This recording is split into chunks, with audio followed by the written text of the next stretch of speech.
तो आईवडिलांचे काहीच ऐकायला तयार नव्हता।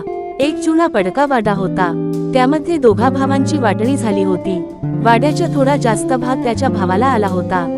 तो तावातावाने घरच्यांना सांगत होता, भावाला समजावयाला सांगत होता। वाटणीवरून त्यांची भांडणे सुरू झाली होती। आज ही वाटणीवरून दोघात काहीतरी झालं असावं म्हणून तो तणतणत घरी आला होता। रस्त्यावरून जाताना त्याला सावकार आणि त्याच्या सोबतचे काही लोक दिसले। त्याच्यात भावाचं भांडण झाले याची सावकाराला खबर लागली होती। सावकाराने त्याला आवाज दिला। सावकाराला माहित होते, त्याने वाटणीचा विषय काढला। तुमची भांडणे झाली मला कळालं। तो मान मोकळा झाला। त्याला आपलं ऐकणार कोणीतरी भेटल होतं। तो सावकाराला सांगतो, भावाला किती समजावलं तरी तो समजतच नाही। त्याला वाटणीचा काही भाग जास्त आलेला आहे। त्यावर सावकार त्याला सांगतो, तू पडला गरीब त्याचा फायदा घेतो।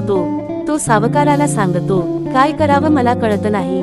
सावकार त्याला उपाय सांगतो, वकिलाकडे जाऊन त्याच्यावर केस टाक। किती दिवस असे भांडणार तुम्ही, त्यामुळे तुला न्याय मिळणार। त्याला दोघांचे भांडण लावून मजा पाहायची होती। त्यावर तो सावकाराला सांगतो, तो भाऊ आहे, केस करायला तयार नसतो, पण सावकार त्याला समजावून सांगतो, हे त्याच्या भावाला कळते। त्यावर तो म्हणतो, कोण केस करणार, मी पण बघतो, मी पण केस करणार त्याच्यावरची। शब्दाने शब्द वाढत गेला आणि त्यांच्या दोघात चांगलीच भांडणे लागली। आई वडील दोघांना समजावू लागले, त्याचा काहीही फायदा झाला नाही। दोघेही माघार घ्यायला तयार नव्हते।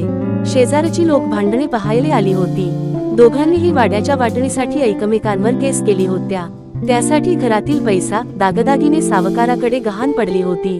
त्याच्याजवळचा पैसा संपला होता, त्यामुळे शेवटी त्याचा तो पडका वाडाही सावकाराकडे गहाण पडला होता।